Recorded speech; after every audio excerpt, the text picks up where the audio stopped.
What's going on, guys?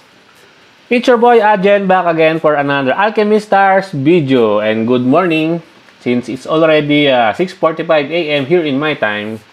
And in this video, this will be my first reaction and my initial review for Ruby, because by 6 o'clock in the morning here in my time, the news should have been posted already in the official Alchemy Star Discord.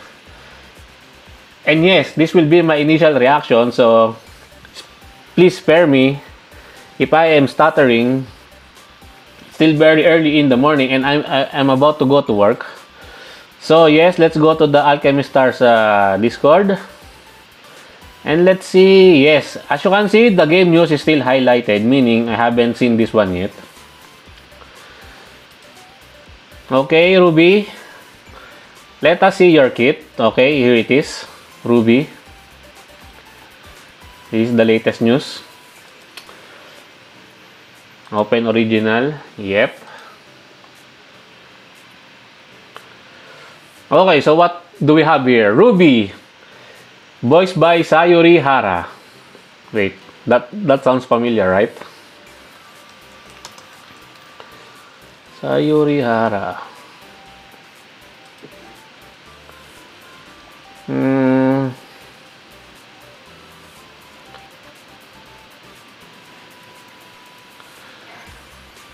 What is her popular anime? Konosuba as Luna. I'm not familiar with this one. Okay, so anyways, I'm not here for the voice actor. I am here for Ruby. This will be my initial reaction and initial review about Ruby. Okay, so Ruby is a water attribute converter class with 2,610 attack and 983 defense and 8,439 HP. So her active skill, let us see, Moonshot. It has a cooldown of 4 rounds with preemptive strike. 4 rounds is kinda high. Okay, select max cross shape or max X shape range. Deals 500% damage, knocks back the enemy, and turns the tile within the attack range into blue tile. So she is a cross converter just like Barton, but it has a different kind of range. This one is new, the X shape range. This is the first of its kind. We still don't know how good is this one in comparison to the normal cross convert, but we will see in game in the Aurorian trial. But yes, judging by her active skill alone, she is pretty expensive, especially she is a 6-star. If Florine is kinda in a bit of expensive, Ruby is very expensive. Why? Because most cross tile converters, preemptive strike is only unlockable at max breakthrough.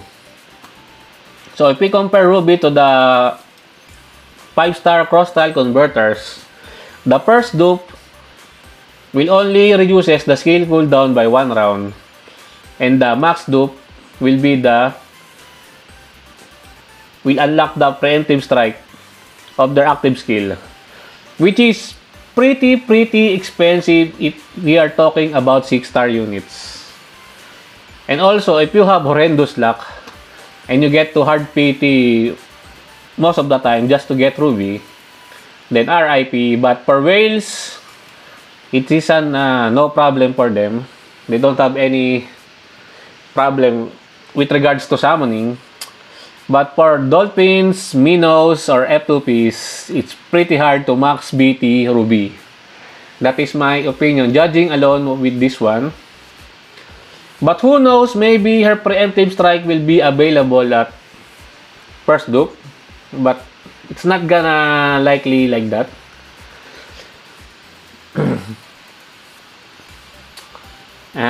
Okay, let's move on. Chain combo, strike zone. At 4 chains, deals 115% damage to 2 nearest enemies. If there's only one enemy target, damage is inflicted twice.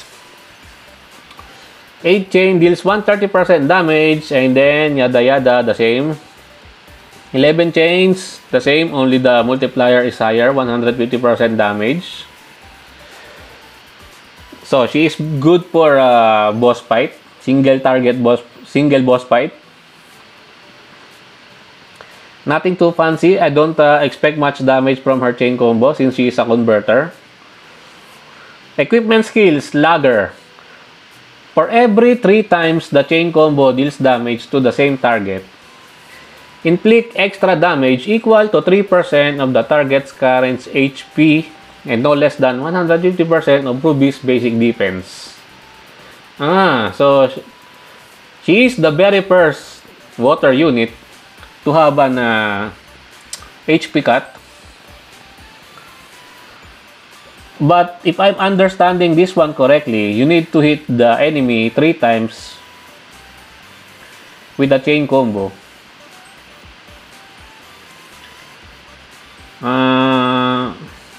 I don't know if this one is what do you call this? Because in one round, if you activate your chain combo, you can only hit twice. See? So maybe this one is stuck. Does this one stuck? For example, in one round, I inflict the boss with chain combo twice, and then next round will be my third and fourth time hitting the boss. So that is the only time this one will triggers the HP cut. This is kinda confusing. I'm trying to figure this one out since this is my initial reaction, guys. Forgive me. I am not prepared. I am about to go to work at 7:15. So I only have how many minutes? 18 minutes left. We still need to do some testing with this one, especially on the Auroran trial. But judging with this one, this is kinda unique because she is the first HP cut unit for the water team. She would be a good captain if this one hits pretty hard, 3%. If you are fighting huge HP bosses, this one is pretty good. But with a lot of mobs, I don't think this one is really great. But for fighting, as I've said, for fighting huge enemy single bosses, this one could be pretty handy. But yeah, cooldown 4. If it's like the 5-star cross-star converter at vanilla state, this would be a 5 rounds cooldown. But who knows when will we unlock the minus reduction, the reduction for the cooldown, if it's on BT3 or max BT. But in my assumption, this would be the BT3 would be the reduced cooldown and the max BT will be the preemptive strike. It is such a shame because Ruby has a good design, but you cannot fully use her because of these cooldowns and maybe her breakthroughs. For collection purposes, I want a copy of her. But as I've said in my Florin's initial first impression, I would be going for Florin first, not Ruby. I'm sorry, Ruby. I know you look good. But I will be summoning for Florin first. And also, you really don't need, if you are a meta player, Ruby is not a must summon. Why? Unless you are a whale, then yes, go ahead. You can just max her out. But if you are a dolphin or a minnow, or especially if you are an F2P, Ruby is not a must summon unless she is your waifu.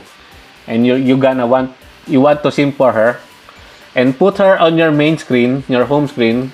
Put her here to greet you every time you log into the game. Okay, that's it for me for today, guys. I hope you enjoyed this video. Please leave a like and subscribe. I would really appreciate it if you could help me grow my channel more. And thank you to everyone who are supporting my channel. I appreciate every one of you. Until next time, peace.